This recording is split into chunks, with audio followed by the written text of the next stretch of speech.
My dear candidate, आज रोज़गार की बात में कुछ पॉइंट हैं जो आपके साथ में शेयर करूंगा। वैसे तो इम्पोर्टेंट पॉइंट जो अभी दिमाग में चल रहा था, जब सिपाही भर्ती के लिए न्यूज़ चैनल्स में कई चीज़ें देखी गई। देखा गया है 58 लाख के लगभग लोग गए, किस तरह से ट्रेन में गए, कहाँ कहाँ घर में रुके, सिलेक्शन केवल 1 पॉइंट समथिंग % का होना है, कितनी परेशानियाँ सही, लेकिन कितने लोगों की आंखों में, मन में इस विश्वास के साथ कि हमें सरकारी नौकरी एक मिल जाए और उससे हमारे पूरे जीवन भर में फिक्स हो जाएगा कि हमें इतनी सैलरी मिलनी है। इतना सारा यूथ सालों से प्रिपरेशन करना, कोचिंगें ज्वाइन करना, कम सुविधाओं में अपने आप जाना, और इस बार गवर्नमेंट ने जो स्टैंड लिया कि गवर्नमेंट की जब इमेज लीक से ख़राब होती है, पेपर लीक से, तो उसके लिए उसने एक इतना इन्वेस्टमेंट किया कि किसी तरह से लीक नहीं हो पाए। सारे पॉजिटिव स्टेप हैं, लेकिन बस तब खलता है जब उस पूरे कैंडिडेट जिन्होंने पेपर दिए उनमें से सिर्फ 1 पॉइंट मतलब 2%, 1.5% के लगभग केवल लोग सिलेक्ट होंगे और उनको ज्वाइनिंग मिल जाएगी।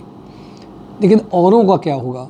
जो और लोग जो सिलेक्ट नहीं होंगे, चलो 1.59 सिलेक्ट होंगे, कुछ लोगों को जॉब लगेगी, सरकारी जॉब लगेगी, सिपाही की भर्ती की जॉब लगेगी, बहुत अच्छी बात है। लेकिन और लोगों का क्या होगा जो लोग सिलेक्ट नहीं होंगे? जो इतने लैक्स लोगों ने पेपर भरा है, फॉर्म फिलअप किया है, उनका क्या होगा? ये एक सोचने की बात है।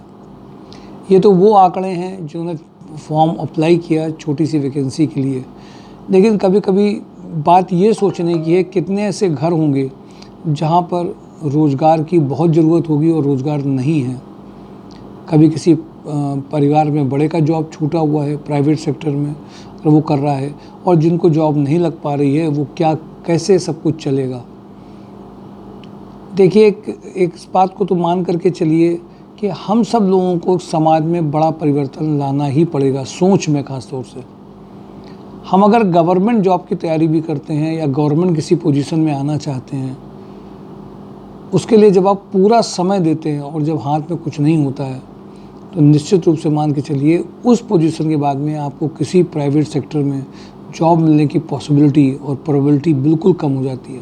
बहुत कम लोग वहाँ भी स्टैंड कर पाते हैं, क्योंकि नंबर ऑफ़ गैप ज़्यादा हो गया, नंबर ऑफ़ ईयर्स का गैप ज़्यादा है, नंबर ऑफ़ कुछ लिखा ऐसा नहीं है, आपकी पर्सनालिटी कंपनी की ज़रूरत के हिसाब से मैच नहीं करेगी, जो उन्हें चाहिए वो नहीं दिख रहा है, क्योंकि सभी एक्सपीरियंस कैंडिडेट चाहते हैं, अपनी प्रोफाइल के कैंडिडेट चाहते हैं, सेम सेक्टर के कैंडिडेट चाहते हैं, वो भी एक्सपेरिमेंट करने के लिए नहीं रखना चाहते हैं।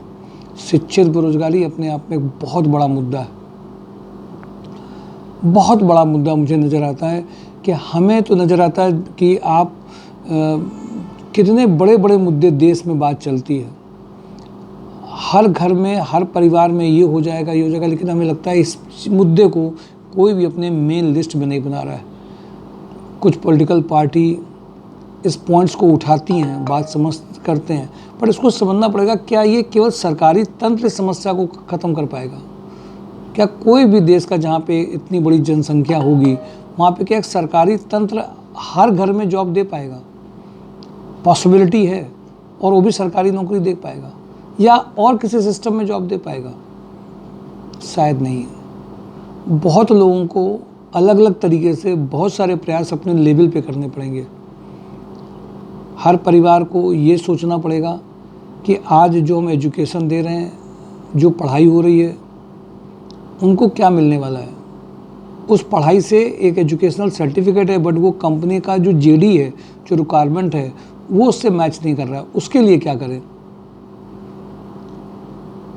और बहुत ऐसे उदाहरण हमारे पास में हैं जिनको बात, ट्रेनिंग, कोर्स कुछ नहीं समझ में आ रहा।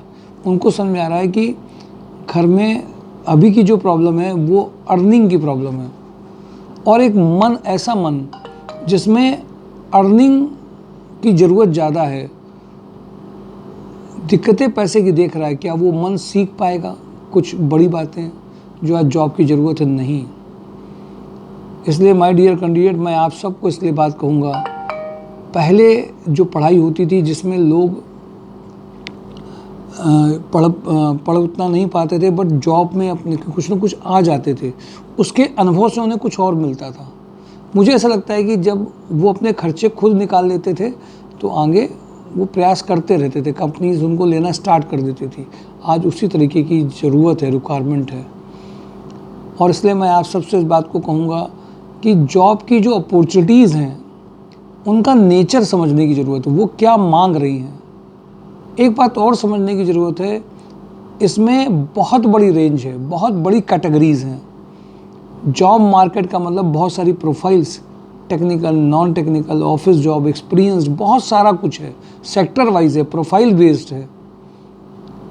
माय डियर कैंडिडेट, इन सब में हर बंदा हर जगह नहीं चल पाएगा। बिलिंग का बंदा नॉर्मल कंप्यूटर के लिए नहीं चल पाएगा, मैकेनिकल का बंदा इलेक्ट्रॉनिक्स में नहीं चलेगा। और किस सेक्टर की कितनी कंपनीज हैं और कौन सी प्रोफाइल बहुत फ्रिक्वेंट है, इन सब बातों की भी बहुत एनालिसिस चाहिए।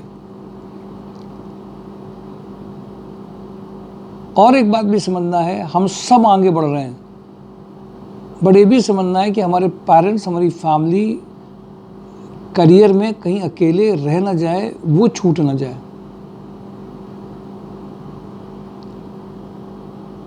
कैसे बैलेंस इन सब चीज़ों का निकालना है।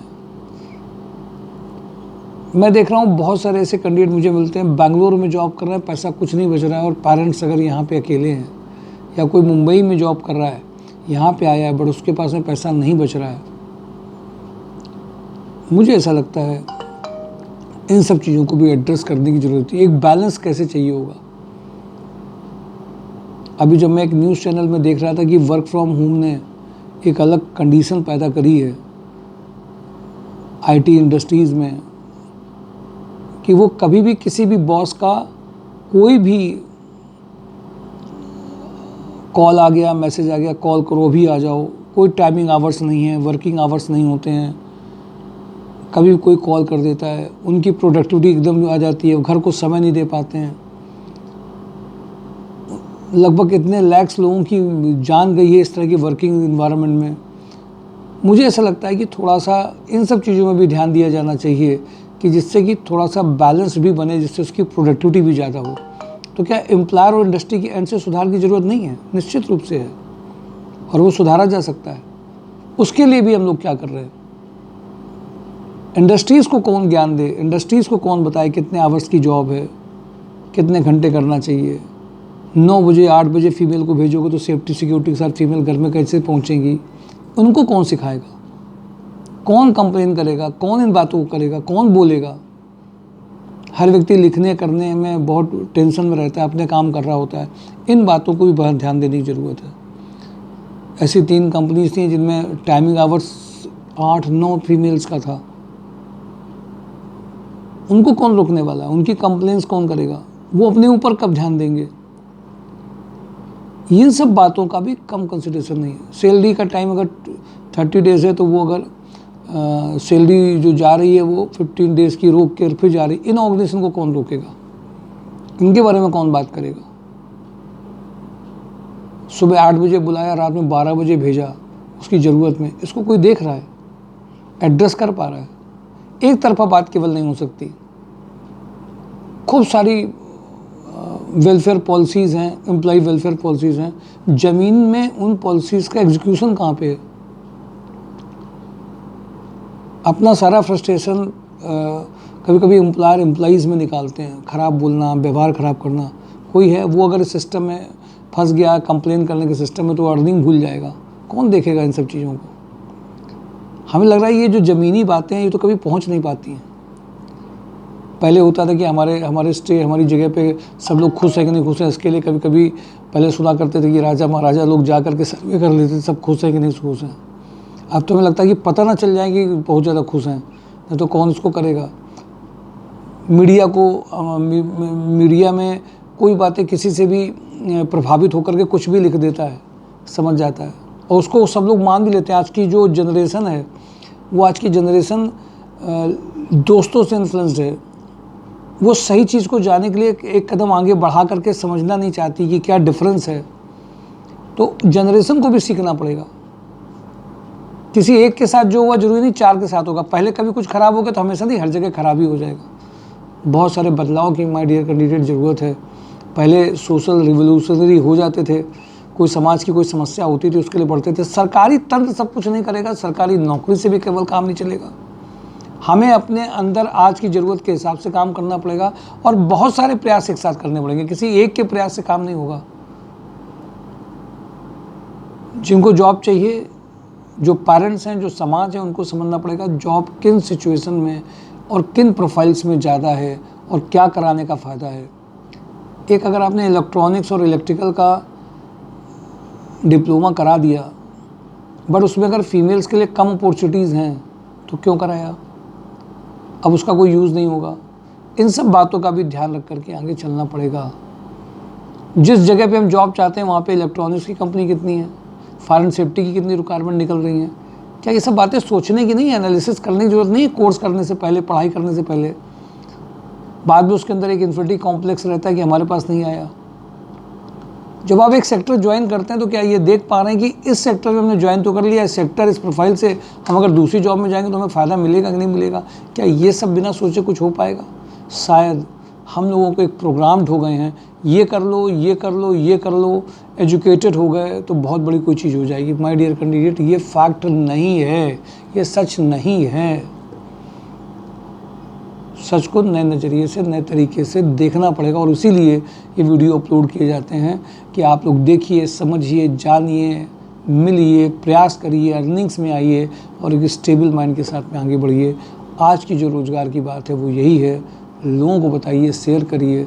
एक बदलाव की ज़रूरत है सभी लेवल पे और वो बदलाव यहाँ से आएगा, सोच के तरीके से आएगा, अपने आप बदलाव आने वाला नहीं है।